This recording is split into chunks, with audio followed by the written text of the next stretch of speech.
buenas tardes a todos los invitados especiales a esta sesión,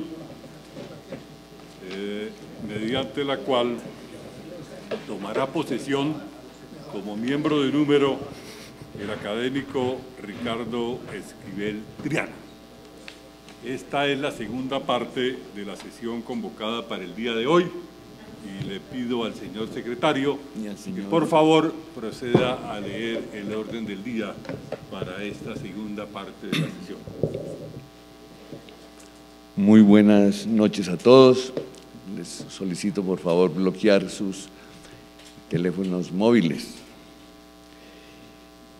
Orden del día para la segunda parte de la sesión ordinaria del 28 de noviembre de 2017, en la cual toma posesión como académico de número en la silla número 40 que ocupaba el general Valencia Tovar, el académico Ricardo Esquivel Triana.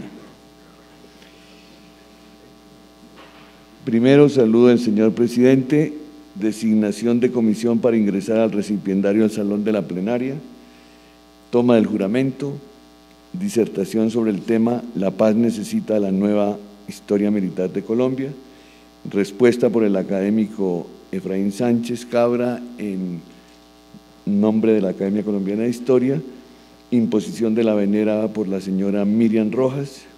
Concluido el acto académico, el recipiendario invita a un vino de honor en el Salón Luis Duque Gómez. Leído el orden del día, señor presidente. En consideración el orden del día para la segunda etapa de la reunión. ¿Lo aprueban los señores académicos? Continuamos.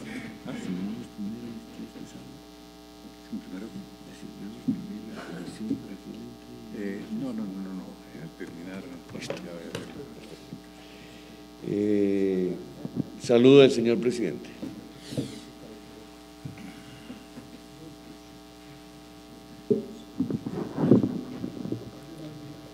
Señores miembros de la mesa directiva de la Academia Colombiana de Historia, señores académicos, honorarios de número y correspondientes, invitados especiales.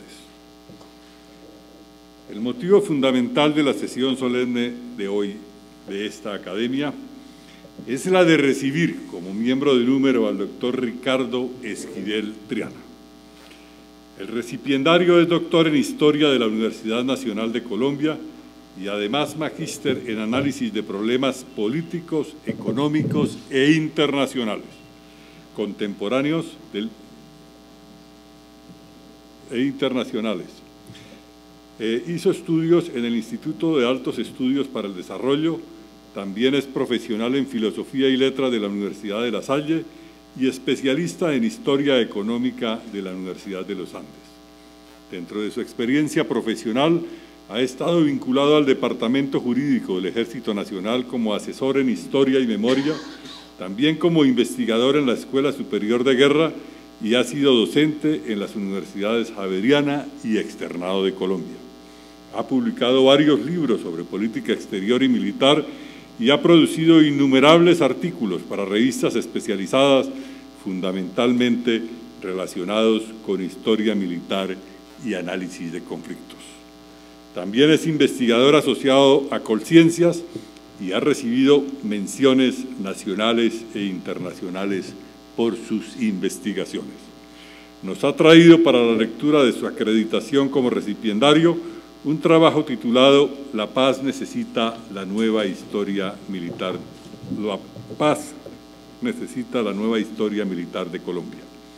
Un tema álgido que despierta enormes interrogantes y que desde luego genera controversia. Esperamos entonces su lectura con atención y estoy seguro que los comentarios de las voces autorizadas no se harán esperar. Bienvenido, doctor Esquivel, a esta silla que desde hoy ocupará usted con el compromiso de enriquecerla con su talento. Muchas gracias.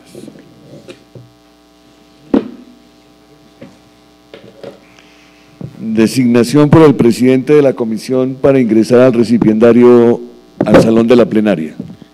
Me permito designar a los señores académicos Adelaida Surdiz y Efraín Sánchez para que informen al nuevo académico que la academia se encuentra lista para recibirlo.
Pueden sentarse.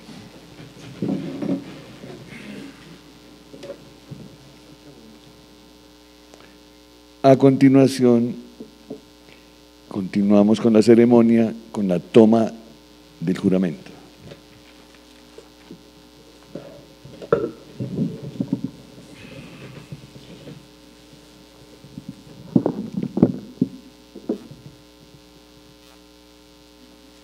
Doctor Ricardo Esquivel Triana. ¿Jura usted por Dios, por la patria y por la academia cumplir fielmente los deberes que le imponen el cargo de miembro de número para la cual ha sido elegido? Sí, juro. Si así lo hiciera, Dios, la patria y la academia se lo premien, si no, él y ella os lo demanden.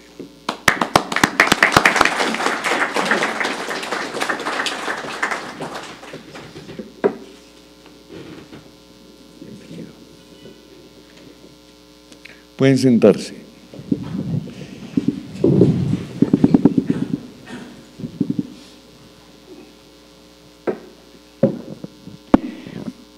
Disertación del recipiendario sobre el tema La paz necesita la nueva historia militar de Colombia. Tiene la palabra el doctor Ricardo Esquivel Triana.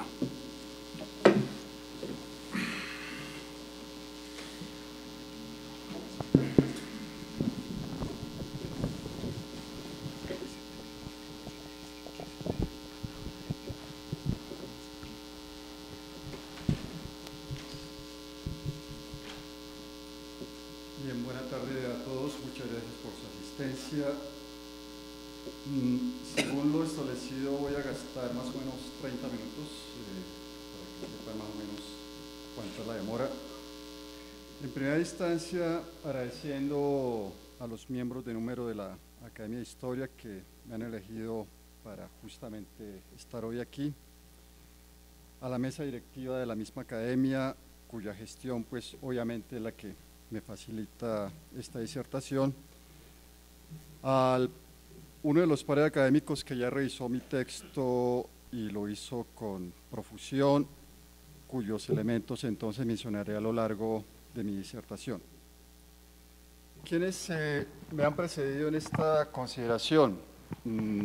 Mencionaré entonces tres personajes que hicieron gala de su pertenencia a la Academia Colombiana de Historia y me precedieron aquí en esta consideración. Antonio José Iregui, un cundinamarqués nacido en Caquesa precisamente, egresado del Colegio de San Bartolomé, egresado de la Universidad del Rosario, presidió la Academia Colombiana de Jurisprudencia, fue rector de la Universidad Republicana, docente de la Universidad Externado. En ese marco fue un defensor acérrimo de los principios esenciales del liberalismo. Durante 4 periodos fue diputado a la Asamblea de Cundinamarca y también durante 4 periodos representante a la Cámara. Luego le sucedió Alberto Miramón, barranquillero, quien tomó posesión justamente de esta silla 40 en 1941, también egresado de la Universidad Externado, también docente del Colegio San Bartolomé, de la Normal Superior y de la Universidad Externado. Un profuso autor sobre historia de su ciudad. Pero sobre todo, a partir de 1982, en esta misma silla me precedió el general Álvaro Valencia Tovar, quien siendo capitán justamente participó con el Batallón Colombia en Corea, siendo mayor del ejército participó también con el Batallón Colombia en el proceso justamente que se dio en el Canal del Suez en el año 56-57. Fue director de la Escuela Militar, director de la Escuela Superior de Guerra.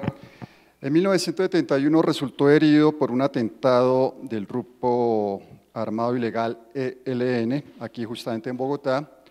Poco después fue comandante del ejército hasta 1975, cuando las disputas políticas normales justamente lo señalaron de manera equívoca sobre algún supuesto complot que solamente se imaginan los políticos como tal. Uno de los más destacados columnistas del tiempo, en ese marco defensor de la institución militar, pero sobre todo un prolífico autor sobre la historia de las fuerzas militares de Colombia. Con estos tres precedentes, el tema resultaría novedoso, no. El tema que estoy proponiendo es que para consolidar la paz en Colombia se necesita una nueva historia militar, y en este sentido me estoy refiriendo no a una nueva historia, sino que estoy haciendo invocación como profesional de la historia de una corriente denominada The New Military History, que estuvo muy en boga en los Estados Unidos, en Europa, pero que curiosamente por Colombia no pasó. Y resulta curioso, digo, porque alguien debe recordar que en la historia tradicional la Guerra de los 1000 días terminó en 1902, de hecho da marco al nacimiento de la Academia Colombiana de Historia y sería ya una invocación de por qué necesitamos esa nueva historia militar. Y solo medio siglo después, 1948, estalló la llamada primera violencia. Eso quiere decir que durante medio siglo, pese a lo que cuenta la historiografía, este país vivió en paz. Durante medio siglo Colombia, medio siglo XX, Colombia vivió en paz. Y la pregunta es, ¿por qué hay una historiografía que insiste en que Colombia durante ese periodo estuvo en conflicto, si eso no es cierto? Porque resulta que algunas corrientes que también pertenecen a estos movimientos de las nuevas historias muy en boga en los años 60, mezclaron dos tipos de conflictos que no son misibles, los conflictos agrarios, los conflictos sindicales, los conflictos estudiantiles, asumiendo entonces que por ello Colombia se le había pasado en conflicto. Pero una cosa son los conflictos armados y otra muy distinta a los conflictos sociales o económicos o incluso de carácter político que pueden sufrir los países. Más curioso resultaría que en 1996 un panel de la UNESCO y el Convenio de Andrés Bello promovió el quitar del pensum académico cualquier alusión al conflicto armado, aduciendo estos expertos allí reunidos en Cartagena que tener ese tipo de alusión sobre el conflicto era una invitación a la guerra. Pero el problema para algunos expertos como Gastón Butul es que la guerra es un fenómeno social y hay que estudiarla justamente para no repetirla, no al revés como se ha pretendido en esta consideración que mencionaba de la historiografía. Y por esa razón entonces deberíamos resolver la pregunta central, ¿por qué será necesaria una nueva historia militar en Colombia? Y ya lo hemos mencionado al iniciar, necesitamos una nueva historia militar para consolidar la paz. Y para ello voy a aludir a tres aspectos. Uno, la perspectiva historiográfica sobre la historia militar propiamente. La segunda, sobre la corriente de la New Military History. Y la tercera, sobre por qué la nueva historia militar en esa corriente que he mencionado es un aporte a la democracia y a la memoria histórica. Entonces avancemos sobre el primero, la historiografía sobre militares. Ojo, no historiografía militar, vale decir historia militar, sino sobre militares. Vale subrayar que en Colombia ha habido mucha profusión de escritos sobre los militares, mas no historia militar. No porque se hable de los militares, esa es historia militar. De hecho, lo admite Meófilo Medina en uno de los balances historiográficos hechos en 1994, que la historia sobre lo militar en Colombia se quedó amarrada a la historia política como si fueran uno solo. De hecho, pretende imbricar a los militares en los debates de los partidos políticos, pero él mismo reconoce que es ínfima la investigación en historia militar. Cuando uno revisa esa serie de balances historiográficos, constata entonces que no ha habido realmente una producción sobre historia militar, sino mucha historiografía y mucho otro análisis hablando sobre los militares, lo cual son dos temas completamente distintos.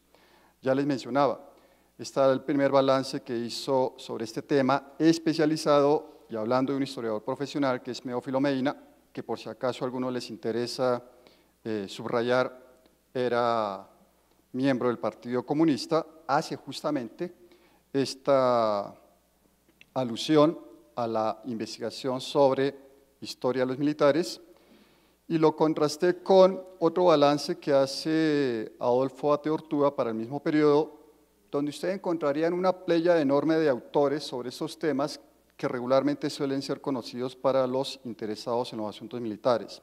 Francisco Leal, Echeverry, Bermúdez, Gallón, Gilodes, Pizarro, Abel, Valencia, Blair, Dávila, Fluharty, Ramsey, Diz. Hay cantidad enorme de autores que suelen aparecer citados en todos los textos, aún hoy en día, pese a que buena parte de sus publicaciones ya tienen 20, 30, 40 años de haber sido aportados. Curiosamente, los contrasta uno con los productos que se dieron una década después, en 2003, con Arnaud y Fajardo, con el mismo Adolfo Ateortúa, que incluso inauguran uno de los primeros paneles en el Congreso Colombiano de Historia sobre historia militar, pero que también podríamos matizar, no fue propiamente historia militar, sino historia sobre los militares, que se realizó en el panel del 12º Congreso Colombiano de Historia reunido en Popayán.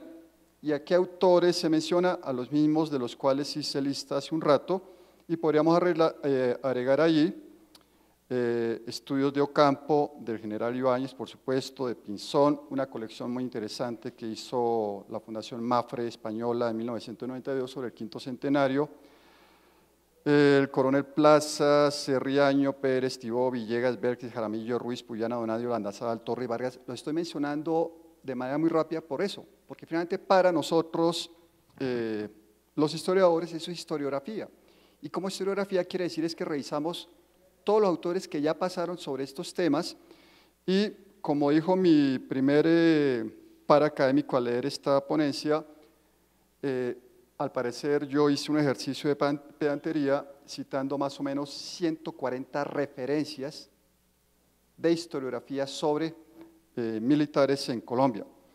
Vale la pena acotar que en Colciencias, un artículo de reflexión le exigen a uno mínimo 50 referencias, de manera que entonces el ejercicio de pedantería sería más o menos similar. Ahora, hay un problema en toda esta historiografía. La primera, que no la han hecho historiadores profesionales, curiosamente, ni siquiera historiadores. Gran parte fue aporte de sociólogos, politólogos, expertos de otras disciplinas, y la gran mayoría afectados por la percepción sobre los regímenes militares del Cono Sur. La gran mayoría afectados justamente en esa percepción sobre temas como el de subdesarrollo, aludiendo a que los regímenes militares provenían justamente de esa consideración. Algo comparable con Colombia, indudablemente que no, y ese entonces podría ser un problema, porque para construir una nueva historia militar de Colombia, y partimos de esos supuestos, tendríamos un serio problema para justamente poner en orden los enfoques que, si bien aportaron muchos datos, que si bien aportaron muchos elementos claves para la comprensión de la historia de Colombia, no comulgan con la condición disciplinar de lo que es la nueva historia militar. Por eso pasemos a ese segundo aspecto, la New Military History, que es una propuesta muy interesante porque justamente supera las exclusiones de las demás instancias historiográficas, y es un producto que se acuña en Gran Bretaña, Francia, Estados Unidos, expandiendo las posibilidades de estudio que tiene la disciplina histórica sobre diversidad de opciones y no quedándose simplemente en lo que era la tradición, la historia de las batallas. De alguna manera, la historia militar se ha confundido con la historia tradicional, que es solamente sobre historia de las batallas, desconociendo la diversidad de opciones disciplinares que podrían incluir tres aspectos: lo que hoy en día se llamaría historia operacional, historia de las operaciones militares, que coincidía con esa tradicional historia de las batallas; los enfoques de guerra y sociedad, que son los que se acercan al del experto mencionado hace un rato, Butul, que es más la condición polemológica; y uno que está muy ligado a la nueva historia militar como corriente, que tiene que ver justamente con los estudios culturales. Uno de los destacados historiadores estadounidenses, Lawrence Stone, justamente observando este panorama que dio lugar a esa expansión de los análisis de la historia y superó las viejas historias de bronce, las historias tradicionales en los años 60 en los Estados Unidos, y que al mismo tiempo dio lugar al surgimiento de la New Military History, objetó que esas tendencias, muchas influidas por las teorías marxistas, solo vieran fuerzas económicas y sociales en el devenir histórico de los pueblos. Y preguntaba a este autor, sin ser marxista, ¿por qué insistir en que solamente debemos estudiar ahora movimientos sociales y fuerzas económicas para ver el devenir de los pueblos, si en la historia casi todos los estados nacieron o cayeron fue debido a la guerra? Y lo dice Lawrence Stone. De hecho, en una perspectiva más de carácter de la ciencia política, se suele hacer una interpretación diciendo que la guerra es una anormalidad de la política. Y entonces de nuevo volveríamos con estos historiadores sobre que la guerra no es una normalidad de la política. La historia está plagada de guerras. Y como tal, en ese marco, la guerra es un elemento propio del desarrollo de la humanidad. Eso no es una invitación al belicismo. Eso es tratar de entender de dónde surgen las guerras, que es el problema que nos ocupa hoy aquí. Es posible que la amenaza nuclear haya opacado los estudios sobre la guerra, igual en los años 60 en Estados Unidos, la guerra del Vietnam trajo muchos desacuerdos, y por esa razón, allí pues entonces cobró fuerza, en ese marco de la historia cultural y las nuevas historias, comenzó entonces a estudiarse más al género, que hoy en día sigue presente y muy fuerte, a estudiar más la raza, los problemas de los sectores marginados. Y se pretendió relegar entonces a los estudios militares desde la perspectiva histórica, aduciendo justamente lo mismo para Estados Unidos en los años 60, que posiblemente era la responsable de la situación en Vietnam. Pues con Gaston Boutoul, francés, volvamos a insistir, la guerra no es ajena a la humanidad. La guerra no es una anomalía, la guerra es un fenómeno social y por esa razón tenemos que estudiar como fenómeno social sus causas, sus desarrollos o formas, las técnicas con las que se ha desarrollado y sobre todo las consecuencias si queremos superar la guerra, insiste Boutoul.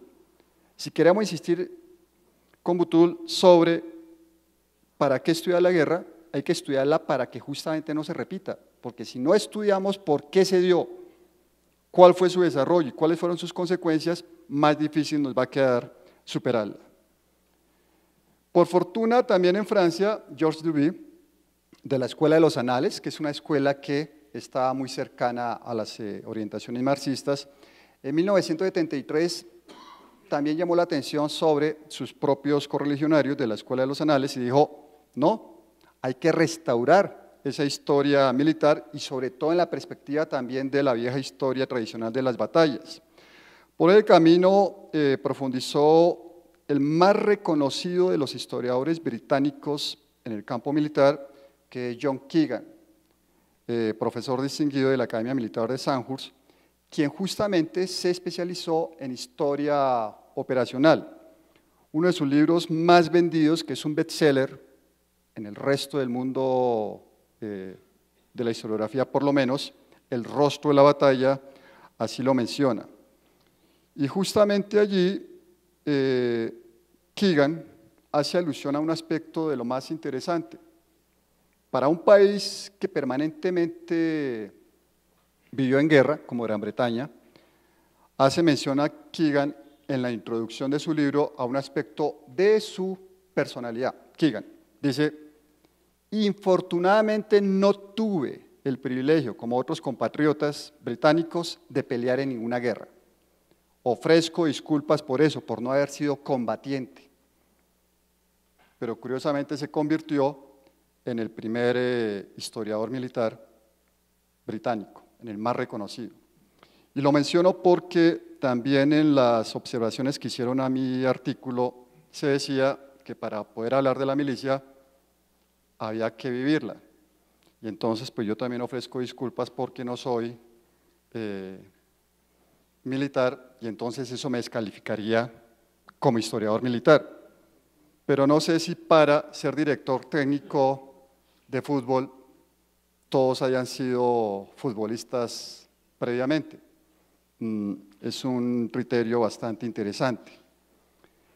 Pero esta New Military History que estoy hablando tuvo un mayor desarrollo en su segundo aspecto que les mencionaba, el de guerra y sociedad, que se parece mucho justamente a la condición de análisis que pertenece más a los elementos sociológicos y de carácter humanísticos, por una sencilla razón: no hay guerra que afecte al conjunto de las sociedades, no hay guerra que afecte a la esencia de la humanidad, y entonces no entender eso es condenar a revivir las guerras. Y a esa sociedad también pertenecen los militares. Los militares son al mismo tiempo un reflejo de la sociedad que hace esas guerras. Y como tal, los militares no se pueden estudiar aisladamente del conjunto de la sociedad de la cual provinieron. Esa es otra razón por la cual entender cómo funciona el estamento o la institución militar hace entonces necesario también que nuestros jóvenes, nuestros niños entiendan cómo funciona la institución militar, porque los militares son parte también de la sociedad, incluso la colombiana, aunque algunos no lo quieran admitir. Justamente en Estados Unidos y en Europa, la historia militar entonces se expandió y tomó todos los aspectos de la investigación interdisciplinaria, los temas sociales y de la cultura. Desde 1990 en los Estados Unidos comenzó entonces a estudiarse la historia cultural de la guerra. ¿Por qué? ¿Por qué la historia cultural? Para quienes han profundizado sobre estos aspectos de la historia cultural, tiene que ver justamente con ese elemento central, atinente a que detrás de la guerra también hay discursos. Detrás de los discursos hay todo un imaginario cultural, narrativo, como tal, sobre lo que son las sociedades. Esos debates son los que subyacen, por ejemplo, a la verdad histórica, planteada justamente como una confrontación en países en conflicto, donde se presenta de un lado la verdad histórica como el elemento central a rescatar y del otro lado la verdad procesal con respecto a los individuos que han tenido que ver con algunas situaciones particulares de esos conflictos. Está amarrado con el desarrollo de las memorias. Y digo las memorias en plural porque no hay una sola memoria como tal. En Colombia se ha confundido la condición particular de que hay solo un ente dedicado a la memoria histórica, cuando la memoria histórica es justamente lo que ha ayudado a construir la misma historia. La historiografía es la que ha contribuido a formar una memoria histórica. Se confunde con la memoria individual, aquella que han tenido algunos individuos en situaciones de conflicto y que rescatada va a ser parte de la memoria histórica, no al revés. Y se confunde con la memoria colectiva, aquella que nos hace partícipes de una identidad. ¿A qué colombiano no le han contado que justamente somos Colombia? Porque en 1819 unos personajes llamados Bolívar y Santander dieron lugar al nacimiento de esta república. Eso hace parte de la historia colectiva, perdón, de la memoria colectiva, y por lo tanto fue un elemento aportado por el estudio historiográfico. Esos elementos son los que nos permiten entender que entonces la corriente de la New Military History no sería ajena a las necesidades actuales de Colombia. Y paso entonces al tercer elemento de mi análisis. Esa misma corriente de la nueva historia militar, ligada a las memorias, se la debemos mucho a un alemán, Hans Delbrück. En Colombia, por lo que he constatado con esas 140 referencias que incluí en mi artículo, que hice justamente como aporte de mi trabajo en el Departamento Jurídico Integral del Ejército Nacional, y puedo constatar que nadie cita o ha citado hasta ahora a Hans Delbrück. De hecho, mencionarlo aquí podría ser igual. ¿Quién era Hans Delbrück? Fue soldado en la Guerra Franco-Prusiana en 1870 y luego se convierte en uno de los más reconocidos profesores de la Universidad de Berlín desde 1880. Y como profesor de la Universidad de Berlín, su campo de estudio es el de la historia, particularmente el de la guerra, pero curioso, pese a ser alemán, pese a defender su país, pese a haber sido soldado, también es muy crítico sobre la manera como se estudia la guerra, y es justamente él, de la mano con su preceptor, Leopold von Ranke, que tal vez algunos recuerden, es el fundador de la disciplina de la historia, es decir, la historia como profesión y disciplina, von Ranke. Era el tutor de Hans Delbrück. Los primeros ensayos que redactó Delbrück se los dirigió justamente a su profesor Ranke, sustentando la necesidad de estudiar la historia militar porque era estudiar la conducta humana. Porque estudiar la historia militar era formar ciudadanos. Porque estudiar historia militar es la que le permite a los civiles controlar a los militares. Y eso en un país democrático es esencial. Pero si de entrada no se conoce a la institución militar, no se conoce la razón de las guerras, ¿cómo entonces estos ciudadanos mañana, decía Delbrück, van a ejercer su capacidad de voto y de elección de los dirigentes políticos que al siguiente día los pueden mandar a la guerra? Y eso entonces sería una contradicción para el desarrollo democrático de los pueblos. Según Delbrück, había que estudiar la guerra para evitar que se repitiera. Algo completamente contrario a lo que plantean en el año 96 o en el 84 algunos colegas colombianos. Porque resulta curioso, fíjense ustedes, en 1984, y ese debate ha tenido lugar aquí en la academia, se le ocurrió a alguien, brillantemente, que había que suprimir la enseñanza de la historia, en 1984. Cosa curiosa, los estudiosos de estos temas saben que en 1984 comenzó a intensificarse el conflicto en Colombia. Comenzó a intensificarse el conflicto en Colombia, desde 1984. Puede ser una inferencia forzada, pero resulta curioso que justo con el evento que mencionaba de 1996, allá en Cartagena, reuniendo a personajes de la UNESCO y del convenio Andrés Bello, donde se promovió también suprimir la enseñanza de cualquier alusión a conflicto. Y entonces dice uno, ya no se enseñaba historia, pero entonces ¿de dónde van a suprimir ahora? ¿De qué textos, de qué contenidos iban a suprimir la alusión al conflicto? ¡Qué curiosidad! Cuando uno revisa, por ejemplo, los estudios de Camilo Chandía sobre los ciclos de conflicto en Colombia, a partir de 1996 fue que vino la peor de las intensificaciones del conflicto en Colombia. No sé si alguien recuerda que a partir de 1996, 2 años después, Colombia ya estaba clasificado a nivel internacional como un posible Estado fallido, por la misma intensificación del conflicto. ¿Será simple coincidencia que ante estas voces bastante equívocas sobre suprimir ese tipo de enseñanzas tenga que ver con que algunos colombianos se hayan visto mucho más inclinados a promoverlo? Más curioso todavía, eliminan la enseñanza formal que se hace sobre historia y sobre alusiones al conflicto, pero curiosamente se inaugura la moda a través de los medios de difundir la guerra. ¿O quién de ustedes no recuerda, y miro bien que creo que todos debieron verlo en televisión, la guerra como producto de consumo masivo transmitida por CNN, por ejemplo, sobre la guerra del Golfo? ¿Quién no recuerda las imágenes del bombardeo nocturno en Bagdad como una de las grandes primicias.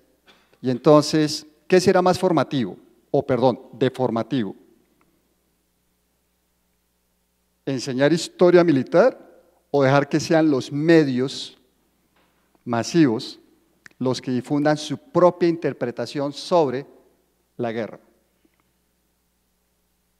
Se suprimió entonces la enseñanza de la historia, se suprime la alusión a los conflictos en la propuesta que hace UNESCO y Convenio Andrés Bello, pero los medios entonces toman el relevo y comienzan a volverla un producto de consumo masivo. La historia no es para enseñar que hay guerreristas versus pacifistas, porque justamente lo que se puede constatar en la historia es que ha habido guerreros dispuestos a defender la democracia contra los otros que han intentado imponer regímenes autoritarios o echar abajo las democracias. Entonces no se divide simplemente en dos partes, guerreros versus pacifistas, porque podríamos aludir allí, habrían por lo menos tres partes: los que intentan promover la guerra, los que son absolutamente pacifistas, pero aquellos que en algún momento entienden que su papel fundamental es asumir la defensa de la democracia y que si hay que hacerlo también con las armas en la mano, lo asumen como tal. Esa es la esencia de una democracia. ¿O cómo conseguimos la independencia en Colombia? La independencia en Colombia, lamentablemente, la conseguimos gracias a una guerra. Entonces, ¿cómo así? ¿Cómo voy a enseñar eso? Si no explico las causas, el origen, el desarrollo de lo que fue esa guerra, ¿cómo explicar de dónde viene Colombia? ¿Cómo explicar la noción de independencia para Colombia?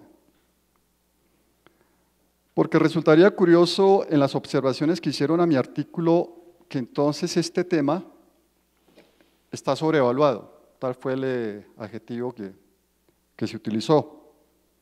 Y resulta que con von Rank, en la historia como disciplina, o con Hans Delbrück, en la disciplina historia militar, porque Hans Delbrück inauguró la historia militar como disciplina, es decir, no ni siquiera un estudio, sino una disciplina también con cuerpo propio, que adquiere su connotación a partir de los años 56 en Gran Bretaña, y que paulatinamente ha tenido desarrollo pese a las contradicciones.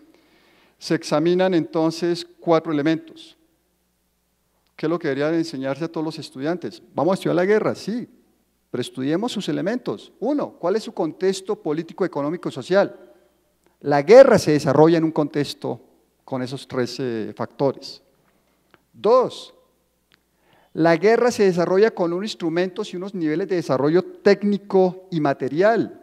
De hecho, muchos de los progresos tecnológicos de la humanidad se deben a la guerra, o si no, que tenemos justamente todos en el bolsillo, computadores y celulares que en buena parte se deben a avances tecnológicos con aplicación militar. Internet no se lo inventó un pacifista, se inventó en DARPA, el principal estudio de investigaciones militares en Estados Unidos. Tercero, hay que comparar los ejércitos en paz y en guerra. Los ejércitos tienen su propio desarrollo en ambas circunstancias.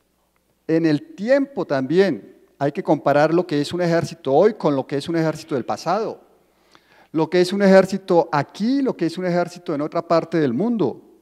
Entonces esos son elementos que interesan hoy en día a la nueva historia militar, pero sobre todo, subrayaba Hans Delbrück, 4º aspecto, hay que difundir estos estudios entre la opinión pública. Y Delbrück insistía en eso por una sencilla razón.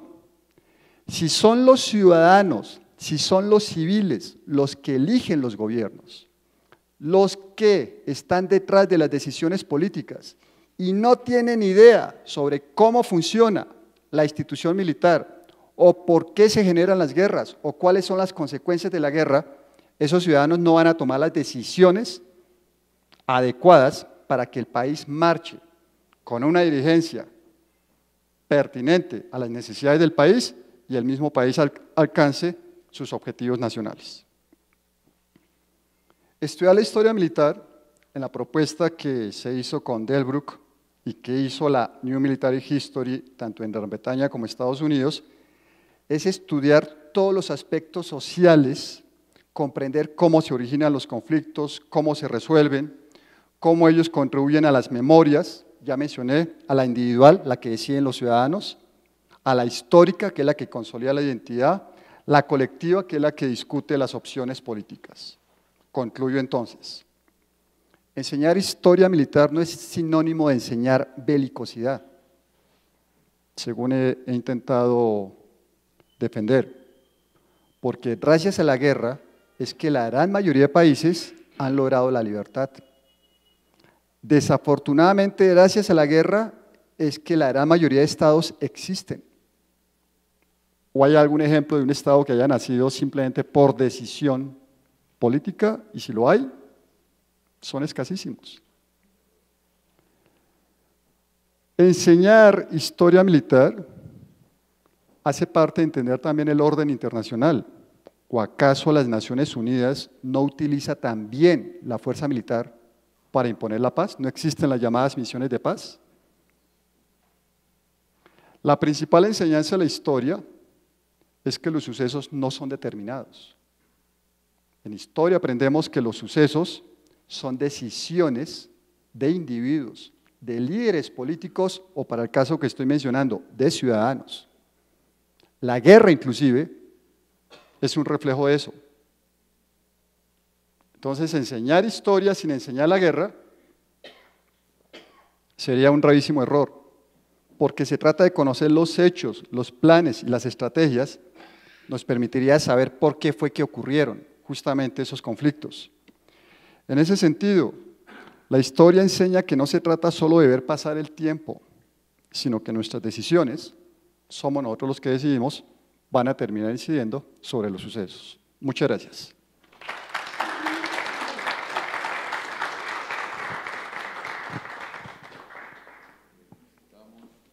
Al recipiendario y a continuación la respuesta en nombre de la Academia por el académico doctor Efraín Sánchez Cabra.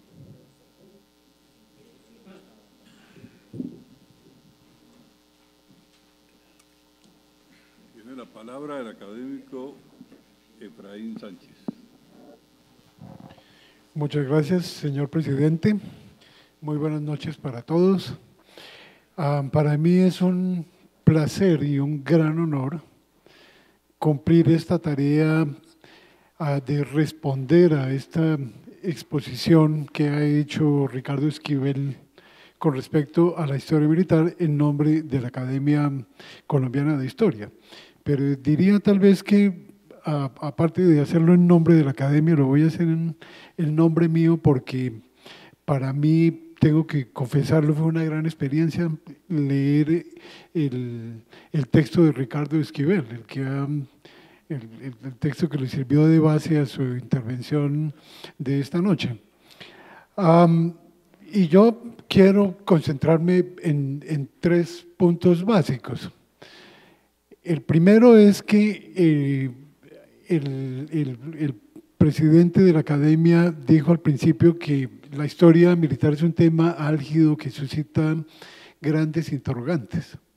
Yo diría, no solamente suscita grandes interrogantes, sino suscita grandes pasiones. Lo militar y la guerra suscitan grandes pasiones. Y si uno lo piensa, otras disciplinas históricas también suscitan pasiones. Por ejemplo, lo de la historia de la Iglesia, ¿no? Si uno piensa en quién puede ser historiador de la Iglesia, eso solamente pueden ser los creyentes, puede haber un ateo que haga historia de la Iglesia, bueno, ahí empiezan las pasiones. Y en cuanto a lo militar, yo personalmente tengo la experiencia de haber atravesado una etapa antimilitar y antiguerra en mis estudios superiores. Cuando yo estudié sociología, yo antes de ser historiador soy sociólogo, fue en la época en que hubo bueno, el golpe contra Allende en Chile y por lo tanto el gobierno totalitario de Pinochet. Y al mismo tiempo se estaban dando los otros regímenes militares y totalitarios en el Cono Sur, en Argentina, por ejemplo. Y pues obviamente, bueno, y cuando estaba yo terminando la carrera, vino la época de Turbay Ayala, el Estatuto de Seguridad, y yo mismo tuve que contemplar cerca de mi casa camiones del ejército llegando a llevarse, no sé, para las caballerías, no sé dónde, al batallón de caballería, no sé de dónde, a la gente que era también socióloga como yo. Entonces, esa ha sido mi experiencia de las pasiones que suscita lo militar y suscita la guerra. Pero yo tuve varias experiencias también a lo largo de mi vida. Yo, como historiador, he estado interesado en dos temas principales. Uno es la cultura y particularmente el arte, y el otro la ciencia. Y mi tesis de doctorado fue sobre la comisión coreográfica que dirigió Agustín Codazzi. ¿Y quién era Agustín Codazzi? Era un militar. En la historia del arte y en un aspecto de la historia del arte que a mí me interesa particularmente, que es el arte mal llamado costumbrista, digamos, el paisaje pintoresco, etcétera, etcétera, más o menos al estilo de lo que hizo la Comisión Coreográfica, comenzó con militares. Comenzó en Europa con especialmente miembros de la Armada, de la Marina Británica muy particularmente, que hacían perfiles de costas, etcétera, y posteriormente fueron agregándole nuevos elementos y finalmente eso se convirtió en pintura de paisaje. Pintura de paisaje es relativamente moderna. Y en el campo de la ciencia, pues obviamente tuvimos aquí un geógrafo que creó la geografía moderna en Colombia, hizo el primer mapa sistemático del país y la primera descripción sistemática de la nación, que fue Agustín Codazzi, que traía una larga experiencia como militar. Es más, cuando llegó Codazzi a Colombia, él no llegó a dirigir la Comisión Coreográfica, llegó a ser parte del recién creado Colegio Militar. Y en cuanto al Colegio Militar también hay algo que decir, y es que, digamos, todas estas reflexiones vienen a que lo militar no solamente tiene que ver con los soldados, no solamente tiene que ver, o digamos la historia militar, no solamente tiene que ver con soldados y con la guerra, tiene también que ver con el arte y con la ciencia, por lo menos en mi experiencia personal. Esta historia del Colegio Militar es muy interesante y muy pertinente para esta intervención en cuanto a esta intervención que ha hecho hoy el doctor Esquivel. El Colegio Militar se creó obviamente para crear militares, pero principalmente para educar ingenieros civiles. Y esos eran los principios del Colegio Militar, que se encargaran de las obras civiles, de caminos, puentes, etcétera, de que tanto necesitaba la nación en ese momento. Y hay algo completamente paradójico en la historia de Colombia. El Colegio Militar lo que más creó fue cartógrafos. No hay tanta memoria de los militares que salieron graduados del Colegio Militar como militares, sino de los militares que salieron graduados como cartógrafos y como ingenieros civiles. Y paradójicamente, el Colegio Militar se acabó muy poco después de haberse iniciado en la década de 1850, se acabó, bueno, tal vez a mediados de la década de 1850, se acabó por el espíritu antimilitarista que reinaba entonces en la Nueva Granada. Entonces, ¿qué fue lo que hicimos? Acabamos con el Centro de Formación de militares y acabamos con el Centro de Formación de Ingenieros Civiles y Cartógrafos que necesitaba la nación. Esas son las paradojas que están envueltas en el tema de lo militar, de la guerra y de la historia militar. Yo tuve la impresión, después de haber pasado por mi experiencia de muchos años en Inglaterra y de haberme interesado en temas militares por diversas razones, empezando por el estudio sobre la Comisión Coreográfica y Agustín Codazzi. Mi percepción todavía hoy es que tenemos un gran vacío en historia militar. Creo que todavía nos falta mucho camino por recorrer para poder decir que aquí entre nosotros tenemos algo firme en historia militar. Me sorprendió en el texto del doctor Esquivel la cantidad de fuentes que hay. Fuentes no solamente referidas a militares que han escrito historia militar, sino a sociólogos, historiadores de izquierda que han tenido que ver con la historia militar. Mencionó Ricardo a Medófilo Medina. Bueno, yo con Medófilo preparé un tomo bueno, que publicamos con motivo de los 100 años del fin de la guerra, de los 1000 días, y lo que hicimos fue recopilar los tratados de paz que se han celebrado en Colombia desde la guerra de los 1000 días, empezando por el tratado del Wisconsin y de Chinacota que le pusieron fin a la guerra. Y lo que encontramos es que Colombia en el siglo XX ha pasado más días en paz que en guerra. En el siglo XX pasó más días en paz que en guerra, curiosamente. No obstante lo que se afirma del conflicto armado interno y de que somos un país violento y de guerras, etcétera, vivimos más días, y lo contamos por días además, en paz que en guerra. La conclusión de todas esas fuentes bibliográficas que menciona el doctor Esquivel es que evidentemente hay muchos escritos sobre historia militar o que podrían estar asociados con la historia militar, pero hay muy poca historia militar realmente. Tenemos mucho por explorar, por ejemplo, en los archivos hay una riqueza inmensa y yo en parte vi eso al trabajar con la Comisión Coreográfica y los mapas y la historia de la geografía, etcétera. Hay unas fuentes inmensas que todavía están sin explorar.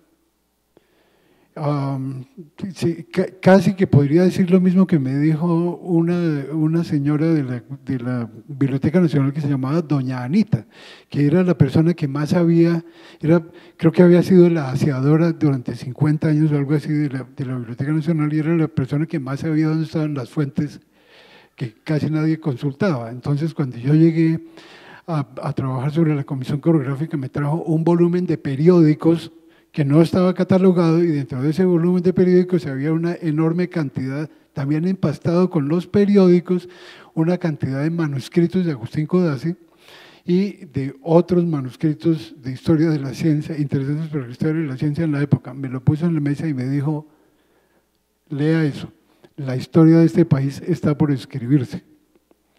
Y creo que en la historia militar está también así. La gran pregunta es, ¿necesitamos una historia militar?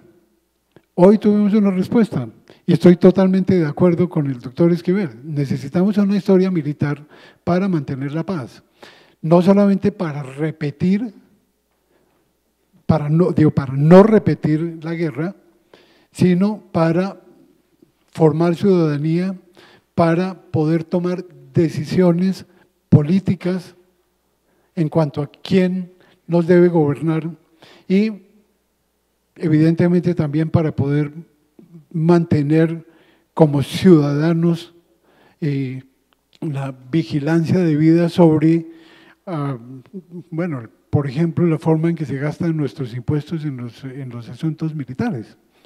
Esa ya es una razón que justifica una historia militar. Pero creo que necesitamos una historia militar también para entender muchos aspectos de nuestra vida, de nuestra nacionalidad. El tema de la comisión coreográfica y de los mapas no se puede entender muy bien sin ese aspecto de la historia militar. Necesitamos historia militar también para entender la cultura y también para entender un poco, digamos, las paradojas enormes que forman la historia de este país. Pensando en la Guerra de los 1000 días, por ejemplo, la Guerra de los 1000 días, uno tiene que pensar, ¿eso fue una acción militar o no fue una acción militar? Porque habría que definir cuál es la diferencia entre una acción militar y una acción guerrillera. ¿Los guerrilleros son militares? ¿Son militares? ¿No son militares? Bueno, la Guerra de los 1000 días, en su fase militar, duró como 6 meses, nada más. Y hablamos de la Guerra de los 1000 días, que son 3 años. ¿Por qué? Porque después de la batalla de Palo Negro, la Guerra de los 1000 días degeneró en un enfrentamiento de guerrillas, ¿no? Entonces, no… Esos son temas que hay que discutir, y son temas de la historia militar y de la historia de la nación, de la historia de la cultura, como dije, de la historia del arte, de la historia de la ciencia. Para eso necesitamos una historia militar. Y quiero terminar con algo que tal vez podría haber servido de epígrafe a esta sesión, y es uno de los aforismos de Oscar Wilde, pensando en los historiadores y pensando en quienes hacen la historia. Oscar Wilde dijo: cualquiera puede hacer historia, solo los grandes hombres pueden escribirla. Muchas gracias. Felicitaciones al doctor Ricardo Esquivel por su intervención. Queda a disposición del Comité de Publicaciones y desde luego de la biblioteca para todos los académicos que quieran examinarla y volver sobre este tema. Igualmente, nuestro agradecimiento al académico Efraín Sánchez por haber pronunciado las palabras de recepción del nuevo académico. Señor presidente, a continuación, entrega del diploma. Felicitaciones al señor recipiendario. El diploma que lo acredita dice así: República de Colombia. La Academia Colombiana de Historia, en atención a los merecimientos del señor don Ricardo Esquivel Triana, lo ha elegido miembro académico de número de la corporación. Bogotá, 28 de noviembre de 2017. El presidente Eduardo Durán Gómez, el vicepresidente Fernán González González, el secretario Luis Horacio López Domínguez.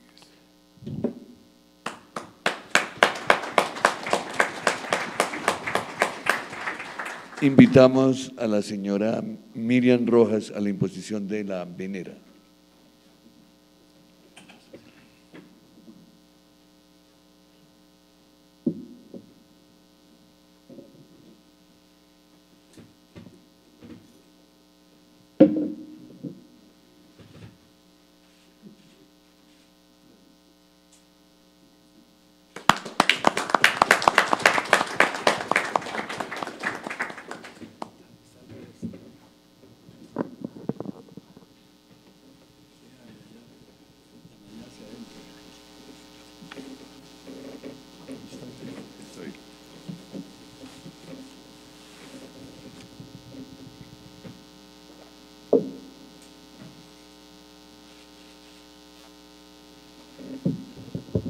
Señor presidente, agotada el orden del día, el recipiendario invita a un vino de honor en el Salón Luis Duque Gómez.